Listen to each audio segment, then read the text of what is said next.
অবশেষে না ফেরার দেশে পাড়ি জমিয়েছেন শেষ সোভিয়েত নেতা মিখাইল গর্বাচেভ। গর্বাচেভকে শেষ সোভিয়েত নেতা বলা হয় কারণ তার সময়েই সোভিয়েত ইউনিয়ন ভেঙে যায়। জন্ম হয় রাশিয়া সহ 15টি নতুন রাষ্ট্রের। রাশিয়ার নতুন নেতা হন বরিস ইয়েলৎসিন। এই ভাঙনের মধ্য দিয়েই দুর্বল হয়ে পড়ে রুশরা।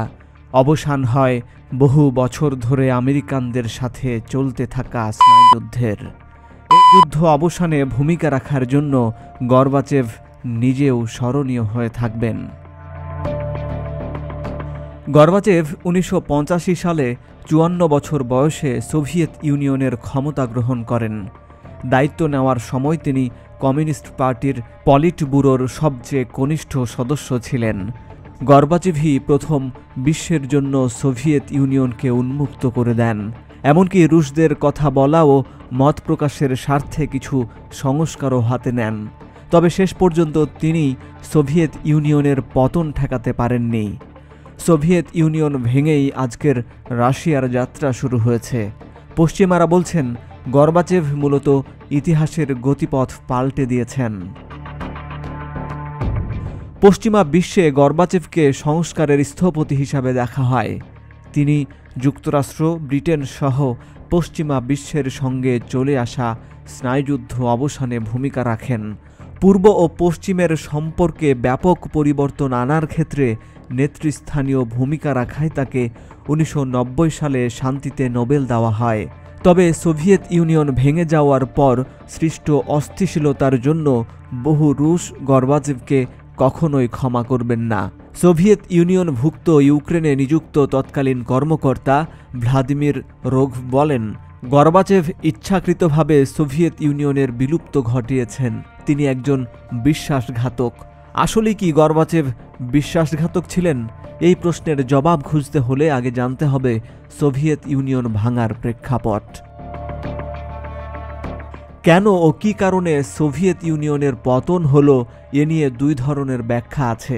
একটা পক্ষ মনে করেন সোভিয়েত ইউনিয়নের পতন একটা ষড়যন্ত্রের ফল। ষড়যন্ত্রের নেতা স্বয়ং মিখাইল গর্বাচেভ। তাদের মতে গর্বাচেভ সিআইএর এজেন্ট ছিলেন। তিনি নিজের চারপাশে যেসব লোককে জড়ো করেছিলেন তারা সবাই ছিলেন পশ্চিমা পুঁজিবাদী বিশ্বের দালাল। এই দালাল চক্র আমেরিকা ও তার পুঁজিবাদী মিত্রদের সঙ্গে মিলে সোভিয়েত ইউনিয়ন ভেঙেছে। দ্বিতীয় ব্যাখ্যা হল সোভিয়েত রাষ্ট্র ব্যবস্থার উৎপত্তি হয়েছে অবৈধভাবে। এটা ছিল একটা অশুভ শক্তি। এর পতনের বীজ তার ভেতরেই লুকানো ছিল। তাছাড়া এর অর্থনৈতিক ব্যবস্থা ছিল অস্বাভাবিক। ব্যক্তিগত সম্পত্তি ও বাজার ব্যবস্থার সম্পূর্ণ বিলাপ ঘটিয়ে প্রত্যেক নাগরিকের সমস্ত দায় দায়িত্ব নিয়ে রাষ্ট্র অনন্তকাল চলতে পারে না। গর্বাচেভ ব্যবস্থাটার সংস্কার করার উদ্যোগ নিয়েছিলেন বটে, কিন্তু সেটা সংস্কারের যোগ্য ছিল না, বরং সংস্কার প্রক্রিয়ার মধ্য দিয়ে তার ভেঙে পড়ায় অনিবার্য ছিল।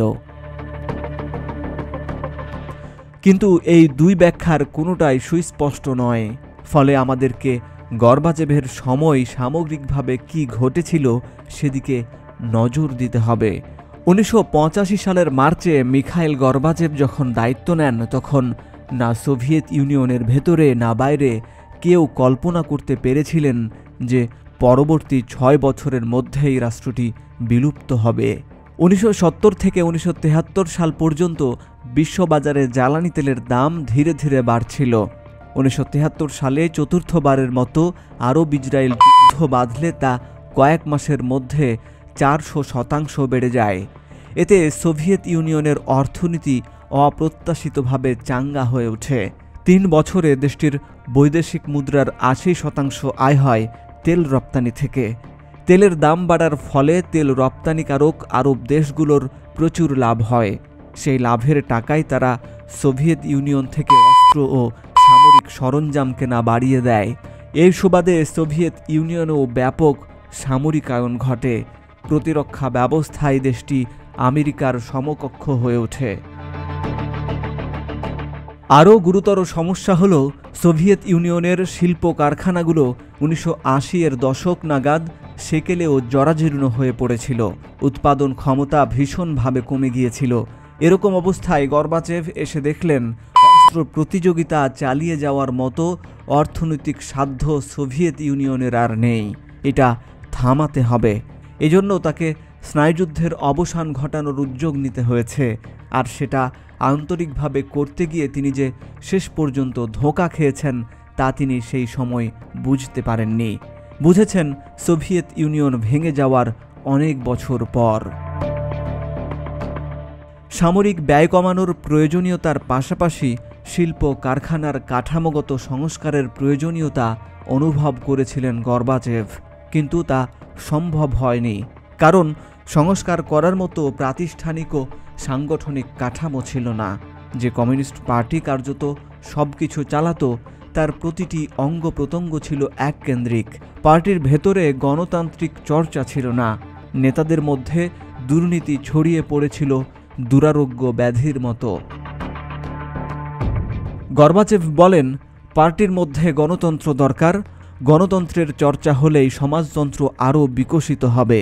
এছাড়া তিনি রুশদের কথা বলার স্বাধীনতা দিতে চেয়েছিলেন। সোভিয়েত ইউনিয়নের জনসাধারণ মুক্তির নিঃশ্বাস ফেলল। সোভিয়েত সংবাদ মাধ্যম, বিশেষ করে সংবাদপত্র ও টেলিভিশন এমন প্রাণবন্ত হয়ে উঠল যেমনটা এর আগে কখনো ঘটেনি। সবাই যখন নির্ভয়ে কথা বলা ও লেখার সুযোগ পেল, তারা সোভিয়েত নেতাদের সমালোচনায় নামলেন। কথা বলার স্বাধীনতা পেয়ে গণতন্ত্রপন্থীরা স্ট্যালিনকে আখ্যায়িত করতে লাগলেন ক্রিমিনাল বলে। অন্যদিকে সোভিয়েত জনগণ পুঁজিবাদী দুনিয়ার খবর পেতে শুরু করল। টেলিভিশনের পর্দায় তারা দেখতে পেল ইউরোপ আমেরিকার মানুষ কত ভালো জীবনযাপন করছে, কি চাকচিক্যময় তাদের জীবন। টেলিভিশনে দেখায় লন্ডনের দোকানগুলোতে 22 থেকে 42 রকমের পাউরুটি বিক্রি হয়।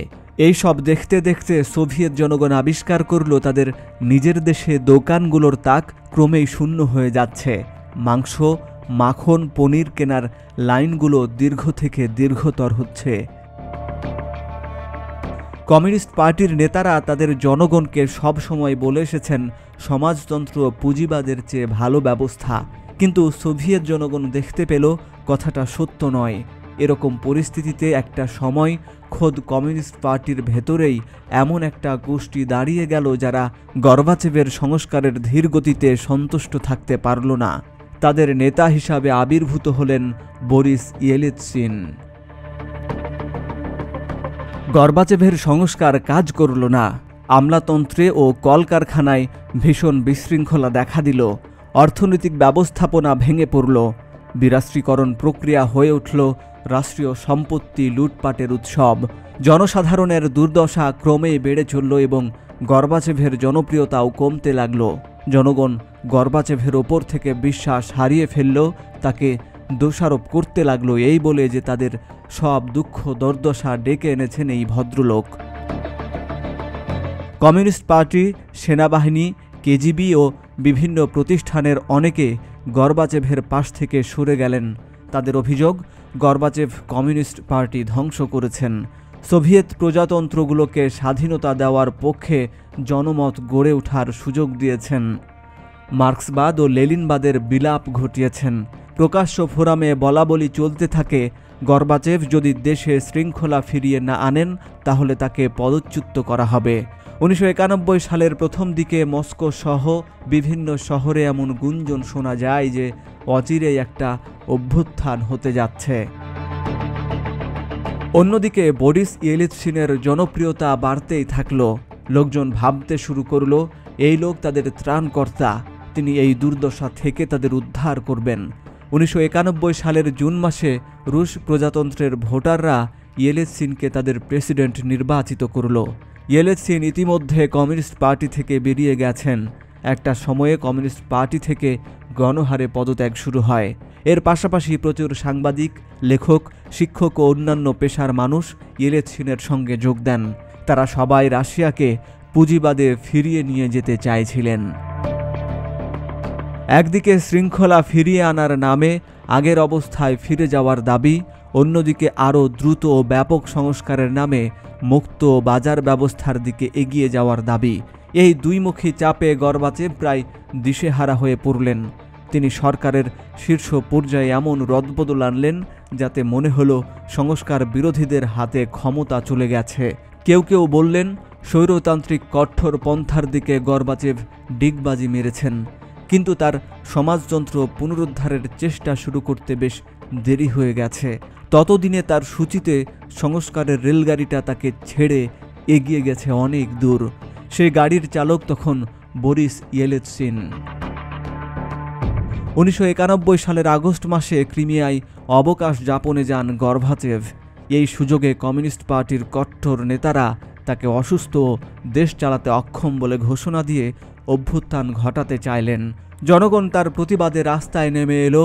অভ্যুত্থানের উদ্দেশ্য সফল হলো না, জনগণেরই বিজয় হলো। আসলে সোভিয়েত ইউনিয়ন নামের রাষ্ট্রটি বিলুপ্ত হওয়ার আগেই ওই দেশ থেকে বিদায় নেয় সমাজতন্ত্র। কার্যত এটা ঘটেছে সংবাদ মাধ্যম ও বুদ্ধিজীবীদের দ্বারা। সমাজতন্ত্র বিরোধী প্রচারণা সোভিয়েত ইউনিয়নের জনগণের বৃহত্তর অংশকে ভীষণভাবে বদলে দিয়েছিল।